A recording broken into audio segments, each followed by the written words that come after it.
Felipe aqui, lá da Flamengo TV. Felipe, queria, por favor, começasse falando sobre o Jorginho, né, que estreou hoje pelo Flamengo no Brasileirão, no Maracanã, estava com a família aqui. Jogador muito importante, que além de mapear os espaços, ele conversa o tempo todo com os jogadores, né? Você também conversou com ele num determinado momento, quando estava 0-0 ali. A importância e o peso de ter um Jorginho jogando pelo seu time, Felipe. Boa noite. Um craque, obviamente que eleva muito o nível do nosso meio-campo, que já é muito qualificado, né?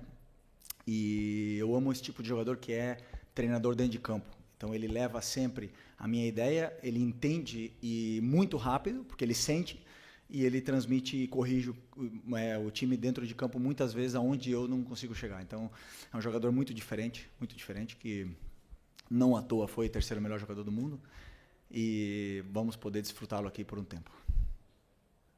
Boa noite, Felipe. Rodrigo Cerqueira, do Grupo Globo.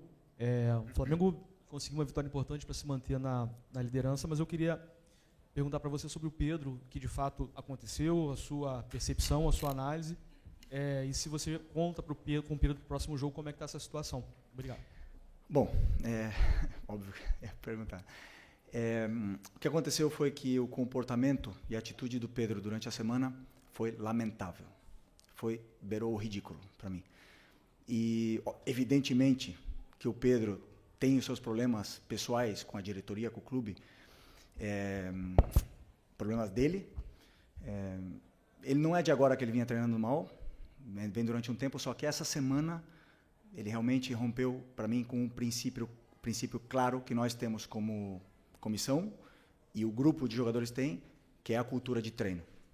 E para mim o que ele fez foi uma falta de respeito, a atitude dele nos treinamentos, e não duvidei em nenhum momento de deixá-lo fora da lista de relacionados, porque esse tipo de comportamento pode contagiar, né? Então eu espero que ele recapacite, que ele pense, peça desculpa para os companheiros e volte a ser o Pedro, porque para mim não é só uma falta de respeito com os companheiros, é uma falta de respeito primeiro com ele mesmo. Então, um jogador que tem uma ambição que o Pedro deveria ter, de chegar na seleção brasileira, de jogar outra Copa do Mundo, não pode negociar 1 minuto de treinamento, infelizmente. E essa semana aconteceu. Então, depois, faltou respeito com os torcedores que estão esperando o melhor Pedro, o Pedro de antes da lesão, e nem falar com o clube, né, que paga o salário. Então, basicamente é muito simples. Venho aqui de peito aberto, responder todas as perguntas que vocês queiram sobre esse assunto. Tentei protegê-lo durante muito tempo, mas chega uma hora que ele tem que querer. Tem que partir dele. O Pedro tem que querer mais do que eu não posso querer mais do que ele. E a gente vê no campo a cultura de treino instaurada nesses jogadores, o que eles conseguem correr e conseguem performar, né? O meu olho me diz o que eu vejo no campo, o que eu vejo em cada treinamento, mas temos dados de GPS que dizem que o Pedro é o último em absolutamente tudo durante essa semana. E um jogador que é o último em absolutamente todas as valências físicas, que é alta intensidade, é aceleração, desaceleração, não está pronto para performar. E aí vocês podem botar a culpa no treinador, no modelo, nos companheiros, no Arrascaeta, vocês podem botar a culpa em quem for. Mas a culpa é dele. E ele tem que querer. A hora que ele querer, eu estou esperando de braços abertos, porque eu não posso ir para o mercado comprar um jogador que faça 30 gols, que nem ele. Ele está com a gente, ele não é um problema, ele deveria ser a solução. Repito, tem que querer. E a hora que ele querer, que ele pedir desculpa para os companheiros e voltar a treinar no nível que os companheiros dele estão treinando, com certeza não vai ser um problema. Ele vai estar no campo titular, indiscutível. É isso. Felipe, Raíza Simplício aqui da Gol Brasil e da revista Placar. Você falou sobre a atitude dele ao longo da semana. Eu queria que você explicasse um pouco mais se foi indisciplina ou se vocês enxergaram que ele estava treinando realmente muito mal, enfim, e a comissão técnica entendeu que ele não poderia treinar tão mal assim. Se ele abandonou o treino, né? A gente teve algumas notícias que disseram que ele teria abandonado o treino. A gente escutou também o lado do pessoal dele que disse que não, que ele avisou ao seu auxiliar que estava sentindo dores e etc. E ao longo, né, dessa última semana teve esse episódio de uma pessoa do alto escalão do futebol do Flamengo que, enfim, você viu os prints, toda aquela situação, você está, obviamente, muito ciente.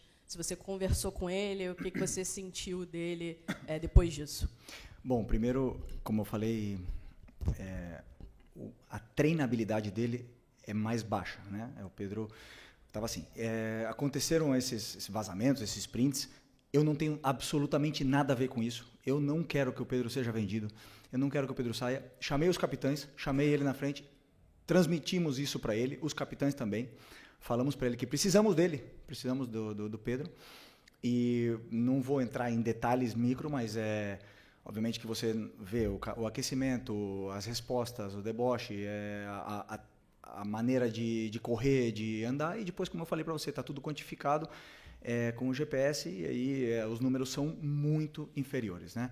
Como você falou, um episódio de abandonar, como nós temos mais do que 20 jogadores, alguns jogadores ficam fora de algumas atividades. Por exemplo, se eu fizer um treino específico de 10 contra 10 e nós temos 23, 24, são 4 jogadores que têm que fazer algum treino alternativo, ou um complemento, alguma coisa, né? Então, no caso dele, também por estar muito abaixo, teria que complementar, e ele saiu e alegou realmente que estava com problemas, na qual também é ruim do mesmo jeito, né? Mesmo se fosse não foi indisciplina, porque ele avisou, como você falou, mas como eu falei, números muito, muito, muito, muito abaixo dos outros e não consegue acabar o treino. Então, tudo isso aí leva com que o Pedro não se coloca na convocação, não se coloca nessa lista e não se coloca à disposição de competir por uma vaga no time.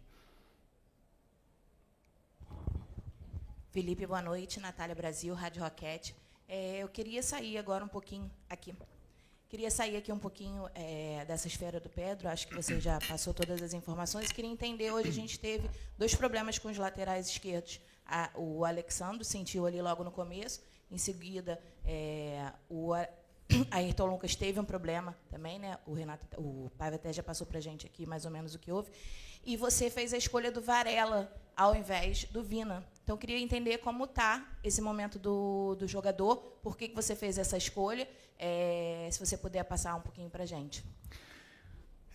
Porque, primeiro, uma pena, né, o que aconteceu com o Alex e com o Ayrton. Os dois estavam num momento incrível. O Ayrton foi um golpe aí, espero que não seja muito grave, e que ele possa voltar também rápido, do mesmo jeito que o Alex.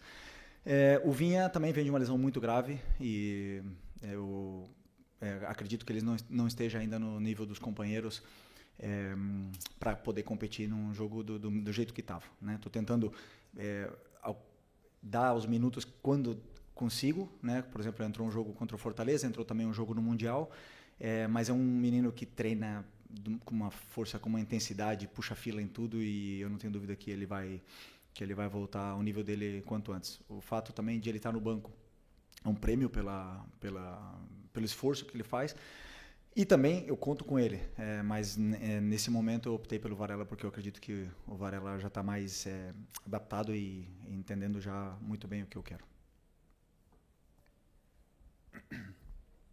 Desculpa. Quem vai? Posso? Aqui à esquerda. Felipe, eu só queria voltar ainda no tema do Pedro. A gente não teve a oportunidade de ouvi-lo, mas você, como representante e líder dessa equipe, queria entender o porquê desse comportamento dele. Não é a primeira vez que a gente sabe que o Pedro tem algum tipo de problema dentro do elenco, né? Em 2023 teve aquele lamentável episódio envolvendo também o preparador do Sampaoli. Mas o porquê desse comportamento dele? Talvez na cabeça dele ele conseguiria ser titular incontestável só pelo nome nessa volta depois de uma lesão. Talvez pela questão de você já ter dito que você conseguiria encaixar o time com a característica do Pedro. Eu queria entender o porquê desse motivo, já que ele não é nenhum garoto, né, dentro desse elenco do Flamengo e um dos principais nomes dessa equipe. Bom, essa é uma pergunta muito pessoal para ele, né? Por que um profissional que o trabalho dele, e ele é bem pago para isso, é trabalhar e treinar de uma forma profissional o melhor possível, negocia. Ou não sei a frustração dele, não sei se é porque não joga, ou eu conversei com ele 3, 4 vezes, ele mesmo reconhece o nível. Aí você pode falar que eu falei do modelo, mas ele jogou 2 jogos titular do Mundial de Clubes E o Bruno Henrique não jogou, e o Wallacean e o Juninho não jogaram. Por que o Pedro jogou? Porque eu estou tentando recuperar o Pedro. Nós todos esperamos o Pedro, quando a gente vê o Pedro no campo, esperamos o Pedro antes da lesão. O Pedro pós-lesão não é o mesmo. Ainda ninguém não vê. Ele teve um jogo muito bom, excepcional contra o Corinthians, depois caiu o nível. Eu sei por quê. Já falei para ele, pessoalmente, porque ele treina mal. E aí me demonstra, sabendo, depois, claro, que eu conto que ele tem uma qualidade excepcional e que a bola vai chegar e ele vai fazer gols e ele vai ajudar a equipe. Mas, infelizmente, não está nesse nível, não está no nível dos companheiros, isso é óbvio. E o que eu espero dele é que ele lute. O que mais? Ele tem que lutar com ele mesmo, ele tem que lutar com a cabeça dele, não comigo, não com os companheiros, não com ninguém. Ele tem que lutar, trabalhar mais que todo mundo, em silêncio. E eu tenho certeza que a hora que ele estiver assim, ele é melhor. Ele é um dos melhores do que já jogou uma Copa do Mundo, é um dos melhores que já passaram aqui na história do Flamengo. Agora ninguém vê vídeo passado. Futebol se conquista diariamente. Luiz Araújo é prova disso, Alan é prova disso. A única coisa que melhorou do Alan do ano passado para esse ano foi a treinabilidade dele. É o que mais treina. O Eric e o Varela são prova disso. Não negociam um aquecimento, não negociam nada e jogam e performam. Então não tem outro caminho. Por mais que eu aqui ande dando voltas e falar de modelo e tal, ele tem que querer. E a hora que ele quiser, meu amigo, ninguém para, mas ele tem que querer. Felipe, aqui, sua esquerda. Tudo bem? Pedro Torre, ESPN. Boa noite. É difícil a gente ver um técnico chegar e falar de forma tão dura sobre um jogador, publicamente, assim como você falou. Você falou, estou de braços abertos para o Pedro. Você acredita que a relação é possível de reconstruir com o Pedro diante dessa exposição? Enfim, que o jogador às vezes se sente muito exposto, a gente sempre fala sobre isso, etc., mas a partir do momento que você tem essa posição pública, é possível uma reconstrução de relação com o Pedro? E você falou, conversei com ele várias vezes. Quais foram as respostas, as reações do Pedro, em especial essa última vez, se você conversou sobre esse fato de ficar fora contra o São Paulo, qual foi a reação dele em relação a tudo isso? Obrigado. E a exposição do treinador? Quem pensa nisso? Né? Muitas vezes, quando a gente passa o time titular, ninguém entende e todo mundo porrada no treinador. E ninguém se preocupa pela exposição do treinador. Né? Mas chega um ponto, como eu falei, defendi durante muito tempo. Claro que dá. Eu não quero que ele saia. Falei para ele fazem 6 dias, não quero que ele saia. Quero que ele se dedique, que corra, que o treino gere essa adaptação nele para ele poder fazer o que todos os companheiros fazem, correr no campo. A hora que ele correr e segurar a bola e sustentar os duelos com os zagueiros que não está fazendo, a hora que ele fizer isso aí, ele vai jogar. Ele vai jogar. Não precisa me dar abraço, não precisa me dar a mão, não precisa me dar bom dia, não precisa nada. Ele precisa ser profissional, ir lá e resolver no campo. Mais nada. E tenho certeza que quando ele fizer isso aí, eu vou estar esperando o abraço. Se ele não quiser me dar, não tem problema nenhum, mas eu quero ganhar. Eu quero ganhar. Se o Pedro quiser ganhar comigo, vamos junto. Se ele não quiser, outros vão querer.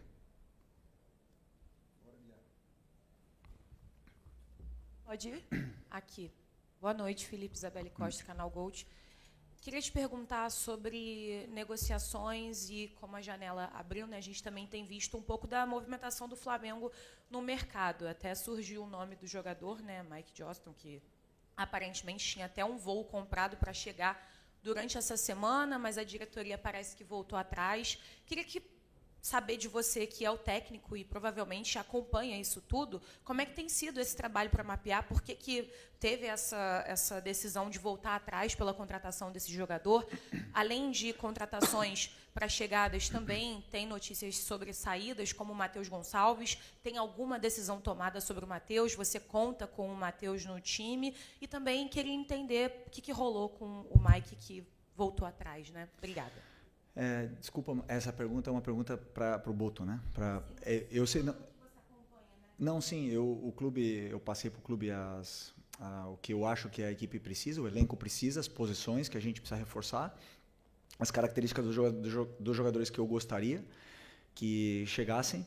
Depois é o clube que mapeia, que faz as ofertas, que contrata, que cancela, que toma as decisões que eles têm que tomar. O jogador que eles colocarem para mim, o meu trabalho é fazer eles renderem o máximo possível, né? Obviamente que sabemos que tem que chegar gente, perdemos bastante jogadores e vão ter que chegar outros para poder elevar o nível ainda mais desse elenco que já é altamente qualificado. Sobre o Matheus, conto com ele, claro que conto com ele. Até muito nobre da parte dele querer jogar, adoro isso. Ele ama jogar, ama futebol, se frustra quando não está no campo. E até agora, claro, a posição dele, a concorrência com a posição dele é muito alta. Era o jogador titular da seleção brasileira, que acabou de sair, agora tem o Luiz Araújo, tem o Plata que joga com ele, nessa posição. E competir posição com esses jogadores, e aliás, o Gerson era capitão da equipe, então não é fácil, e teve menos minutos. Então é muito admirável e louvável a humildade dele de querer descer para o sub-20 para poder ter minutos, e é onde eu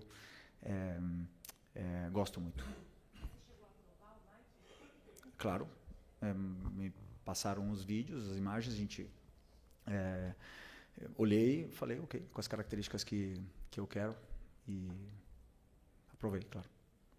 Felipe, aqui tudo bem? Boa noite, Cidão Marinho da Litoral News. Eu lembro que você deu uma declaração quando o Pedro estava voltando, que ele primeiro teria uma alta médica e depois alta futebolística.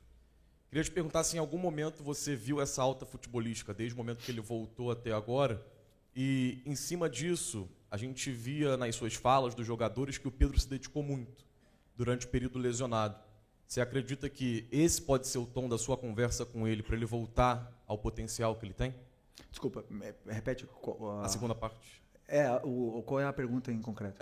Eu quero saber, com base naquilo que você falou, do Pedro ter uma alta médica e depois alta futebolística, se já aconteceu na sua visão, em algum momento, e também a questão dessa volta do Pedro, porque quando ele estava lesionado, você falava muito que ele era um dos que mais se dedicava, e a recuperação até foi rápida por conta disso, e isso pode ser algo que você possa lembrar para ele voltar a performar em grande forma. Isso me surpreende, porque é um jogador que se esforça tanto, né, para superar uma lesão tão grave, que eu espero que ele se dedique ainda mais para superar e ganhar ritmo durante os treinamentos, né? Se vocês podem ver bem comigo, assim, não consigo ser justo com todo mundo, não consigo, tem alguns jogadores que não, mas grande maioria dos jogadores que falaram no campo ganharam a vaga. Então quem está melhor normalmente comigo acabou jogando. Teve a exceção aí um pouco do Varela, talvez, que mereceu jogar, só que o Wesley estava num momento extraordinário. Mas, assim, normalmente, o pessoal o próprio Plata estava pedindo passagem e ele acabou ficando mais uns jogos no banco. Mas o resto, quem joga bem, como eu falei para vocês, eu quero botar os melhores no campo. E eu espero isso, que o Pedro se torne o melhor no treino, o melhor. Que ele fique louco comigo e vá lá e faça 5 gols amanhã e que seja uma opção mais para o nosso ataque. Então ele não atingiu a alta, no caso? Não, ele tem a alta médica, né? Só que a alta competitiva é uma coisa que não é mensurável, uma coisa que a gente entende que quando a gente compara, né, e a gente espera o Pedro antes da lesão e você vê depois da lesão, ainda está longe. Então, para mim, a alta competitiva você vê quando o jogador começa a se assemelhar com o que ele era antes, né? Então, é um pouco isso. A alta médica é a única que avala o jogador para poder voltar. Oi, Felipe. Sérgio Lobo. Queria saber de você o seguinte. Hoje foi mais um exemplo. Vou falar do jogo, tá? Foi mais um exemplo. Foi um jogo grande que o Flamengo ganhou, manteve a liderança e fez uma grande atuação, né? Vai lá, desculpa, pode ir. E aí o seguinte, o que eu reparei de novo contra um time do porte do São Paulo, que é um grande time do futebol brasileiro, vindo aqui enfrentar o Flamengo no Maracanã, que é um time que atuou de novo com a linha toda para trás, deixou o André Silva na frente, o Oscar um pouquinho ali flutuando entre as linhas, para tentar chegar próximo ali do André. No segundo tempo, recuou ainda mais o Oscar. E assim, você está preparando cada vez mais a tua equipe para ter esses embates, mesmo contra times grandes, enormes do futebol brasileiro, vindo aqui no Maracanã para jogarem mais uma vez dessa forma, com linha baixa e tudo, que é o que está acontecendo, né? O time deixa o Flamengo ficar com a bola, o Flamengo tentou várias vezes, o Rafael fez um grande jogo, goleiro do São Paulo, hoje evitou muito mais gols. Enfim, queria saber como é que está sendo esse preparo, olhando mesmo para o adversário, que é um adversário grandíssimo do futebol brasileiro? Grande pergunta. Grande pergunta. Estou até feliz pela sua pergunta, mas eu vou ter que discordar, porque sobre a minha visão do que eu li nas notícias do time que ele preparou para enfrentar o Flamengo, é um time que ficou baixo. Não é um time que veio para jogar baixo. É um time que ficou baixo e veio... Desculpa, é um time que veio para jogar, montado para jogar, com jogadores com bom pé. Não veio para se defender, porque se fosse para se defender, teria vindo com outros jogadores. Só que a pressão asfixiante dos atacantes não deixou eles jogarem. E aí eles tiveram dificuldade de sair, e o nosso time depois conseguiu sair, não sempre, e você pode ver como eles não vieram baixo, que o Rossi teve que dar mais de 4 lançamentos longos no primeiro tempo. Então eles vieram para pressionar. Desculpa discordar, um pouco, mas o fato de o time conseguiu encontrar soluções e os espaços que o São Paulo estava deixando, empurrou o São Paulo até embaixo. Então, com esse 5-3-2, acabaram fechando, bloqueando bastante o meio, e a gente só conseguia entrar por fora. Mesmo assim, fizemos muitas chances e... Estou frio aqui. E fizemos muitas chances, fizemos um primeiro tempo assim, maravilhoso, praticamente perfeito. Não lembro do time ter sofrido, mas esse time de São Paulo é um time muito bom, e eu já sofri o Crespo como treinador aqui. Nós ganhamos com o Flamengo, com o Renato Gaúcho, e no resultado acho que foi 4-1, se não me engano, 5-1, 5-1. E na minha visão não foi justo, porque a gente sofreu muito aquele jogo. Então eu conheço bem o Crespo, sei o treinador que ele é, e essa vitória tem muito mérito, porque não é um jogo tão simples como vocês podem pensar. Aqui, Felipe, boa noite. Felipe, ontem o presidente deu uma entrevista e ele falou que desde o final de abril, início de maio, já conversa com você sobre a renovação do seu contrato, deixando basicamente a entender que falta uma resposta sua. Queria saber quando que você pretende dar essa resposta, como é que está a negociação. E só mais uma, se me permitir. O Fluminense foi eliminado na semifinal, Palmeiras nas quartas de final. Quero saber de você, assim, olhando o comportamento das equipes brasileiras no Super Mundial, você acha que vai ter no futebol brasileiro um pré e um pós-Super Mundial na questão de comportamento, de jogo mesmo? Você acha que esses embates que teve entre os brasileiros e os europeus pode mudar alguma coisa no futebol aqui? Obrigado. Bom, sobre a renovação, é muito fácil, né? Eu quero ficar e o clube quer que eu fique. Não tem outro caminho, né? Então, assim, eu não tenho pressa, porque eu tenho prioridades estudar muito os adversários. Tivemos um Mundial pela frente e foram noites e noites aí, não sem dormir, senão acordando no meio da noite, né? Com preocupações. Então, assim, eu gosto de fazer as coisas com calma. Sempre deixei muito claro para o presidente o que eu penso, como eu acredito, como eu enxergo o jogo e os princípios e valores que eu tenho. Muito feliz de o clube acreditar também na ideia, e não tenho dúvida que vai se resolver o antes possível. Sobre o Super Mundial, eu acho que não vai mudar tanto assim ainda, porque os jogadores são os mesmos, os treinadores são os mesmos. A gente volta para uma realidade onde nós temos um futebol adaptado a viagens, a gramados, a condições climáticas, a torcidas não agressivas, né? Não é essa a palavra, mas assim, que cobram muito, e um futebol completamente diferente do que é o europeu, que com isso que conseguimos no futebol sul-americano é competir com eles, né? Mas o que eu falei, eu não mudo, eu penso, os melhores jogadores foram para lá, estão lá. Eles montam seleções em cada time desses de elite, e foi muito boa experiência. Foi boa experiência para a gente se enxergar dentro do campo, ver como é que nós estamos, tanto taticamente como tecnicamente, com todos. Foi bom para ver várias situações, trocas com treinadores. Por exemplo, tive a oportunidade de conversar com os treinadores, ir para o vestiário deles, ficamos lá trocando planos de jogo, achei super interessante. E também para analisar a imprensa estrangeira, né? Não só a brasileira, né? A estrangeira também. Então, assim, foi muito legal. Uma pena ter caído nas oitavas. Eu acho que poderíamos ter chegado um pouco mais longe, aí seria o ideal. Boa noite, Felipe. Bruna Medeiros, do Desflá. Você perdeu, né, o Pulgar, pelo menos por um tempo de mais ou menos 2 meses a 3 meses, e ele era um dos pilares do Flamengo, né? Até dito por você mesmo. Hoje havia muita dúvida do Alan ou de La Cruz ali no meio, e você também citou dos treinos do Alan, né? Ele sempre se dedica muito, sempre ser muito bom, mas passa mais por essa estratégia ou o Nico ainda está com algum problema físico aí para aprimorar? Obrigada. Desculpa. O Nico está recuperado da lesão, ele teve uma lesão onde deixou bastante tempo fora. Ele jogou, acho que foram 15 minutos contra o Bayern.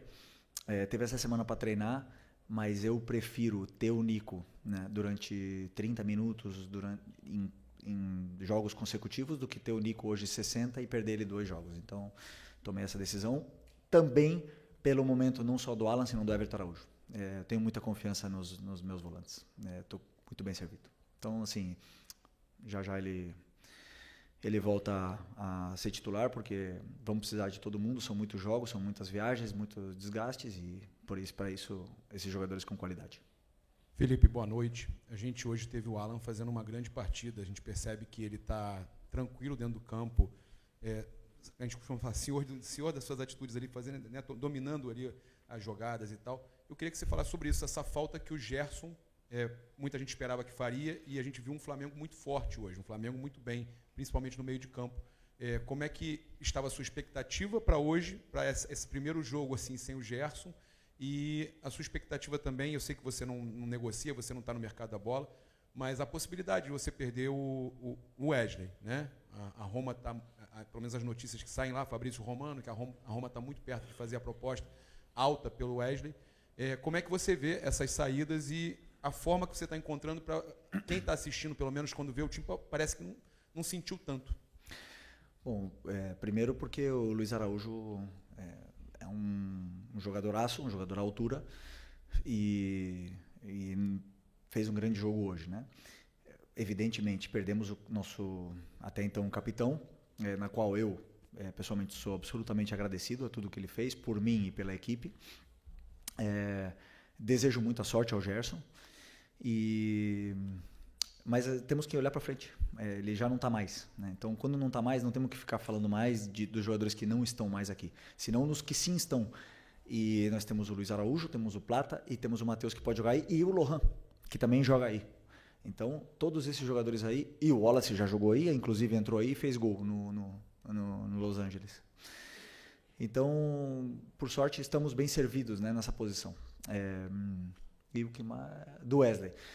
Pois é, até agora não fui comunicado de absolutamente nada, né? Então eu espero e conto com ele. Ele é um lateral que tem um futuro brilhante. Se efetivamente, e que não me estranharia, vierem aqui pagar o que o clube pede, vamos ter que repor. Temos aí o Varela, que todo mundo sabe a qualidade que ele tem, confiabilidade que ele nos passa. Mas claro que vamos precisar repor a saída, mas até agora nada. Boa noite, Felipe. Léo José, do Coluna do Fla. Não só nesse caso do Pedro, mas também sobre outros atletas, você disse que para o jogador estar em campo, ele precisa treinar muito bem. E no caso do Matheus Gonçalves, a gente vê que é um jogador que vem com pouca minutagem, né, em 2025, porém, ele pediu para descer, para jogar na base, jogou bem nesse final de semana, na quinta-feira, se não me engano, e agora fica a janela aberta. Ele deixou uma declaração ali que gostaria de seguir no clube, mas que também, se precisar seguir a carreira em outra equipe, ele também vai analisar. E o que a gente tem de informação também é que o staff do jogador está com janela aberta para poder ouvir propostas. Eu queria entender a visão do Felipe Luiz sobre o Matheus Gonçalves nesse momento da janela. Bom, como eu respondi antes, né, falei um pouco desse assunto antes do Matheus. Ele tem uma coisa que eu gosto muito. Primeiro, ele treina muito bem. Ele se esforça em todos os treinos. Pode estar brabo, pode estar triste, feliz, ele se esforça muito. Depois, tem poucos minutos pela concorrência que ele tem, porque o Danilo também treina muito bem, mas o Léo não dão motivos até agora não dão brecha, que se fala, né? Mas claro que eu coloco o Danilo sempre que dá e o Matheus sempre que dá também. Só que o Matheus tem, como eu falei, tinha Gerson, tinha Luiz, tinha Plata na concorrência dele. E como eu também disse antes, né, eu vejo o Matheus jogando um pouco mais aberto, né, porque ele é um jogador que não cumpre taticamente exatamente do jeito que que às vezes eu peço, mas é um jogador que tem um futuro e um potencial tremendo, que eu até agora não fui comunicado de absolutamente nada, conto com ele e vai competir por posição. Né? Depois depende deles aí falar, ir no campo e fazer grandes jogos, fazer gols como ele fez no Sub-20. Não só os gols, senão grandes jogos em todas as fases do jogo para poder ter sequência de jogos. Então é isso. Felipe, aqui. As folgas que você deu para os jogadores depois do Mundial, aliadas ao tempo de treinamento, reduziu o desgaste da equipe do primeiro semestre? Você acha que o Flamengo vem mais forte para o segundo semestre com esse tempo que teve? E o Bruno Henrique será o capitão ou haverá um rodízio de faixa?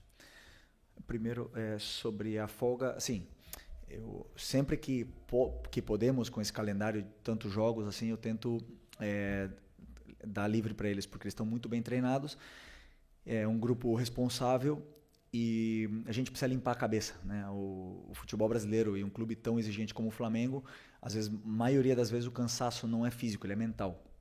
E isso afeta também no corpo. Então, eu sempre que posso, eu gosto que eles se desliguem totalmente, que eles fiquem com a família, façam o que eles quiserem. E tivemos aí, acho que 5 dias ou 6 dias depois do Mundial para poder cada um fazer o que quisesse. Né? Então, eu acredito que isso limpa bastante e nos dá a tranquilidade de que esse grupo está com o caminho traçado.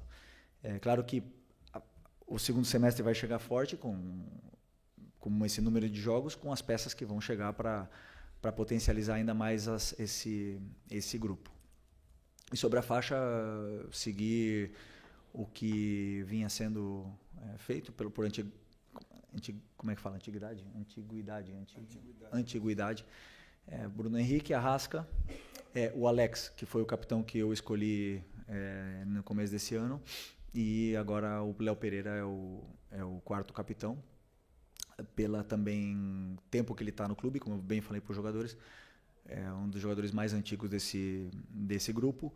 É um jogador que passou por tudo, tem experiência por tudo, por ser vaiado, por ser cobrado, por dar a volta por cima, por ter sido campeão de todos os títulos, exceção do Mundial, e por ser hoje um líder ativo dentro desse grupo. Então hoje estamos bem representados, além de ter capitães sem faixa, como o Danilo, como Léo Ortiz, como o Jorginho mesmo. Então, eu acredito muito na liderança positiva, e eles são. Felipe, aqui. Você falou agora há pouco sobre a necessidade de contratar uma reposição caso o Wesley saia. E, em cima disso, queria perguntar em relação ao Gerson. O mercado está aberto, é do seu desejo ter uma reposição para o lugar do Gerson, e como é que está a sua conversa com a diretoria em cima disso, por favor? Não, já conversamos, já falei tudo o que eu penso. Claro que, como eu falei, né, a montagem de elenco, o treinador participa, mas ela é do clube. E sobre a reposição do Gerson, eu acredito que nós precisamos de meia. Né? Um meia onde possa repor o Gerson, mas também o Arrascaeta, que possa fazer essas funções e que possa cumprir esse corredor central. Então, aí o clube está estudando e analisando e fazendo propostas pelos jogadores que eles têm interesse para a gente repor o meio-campo.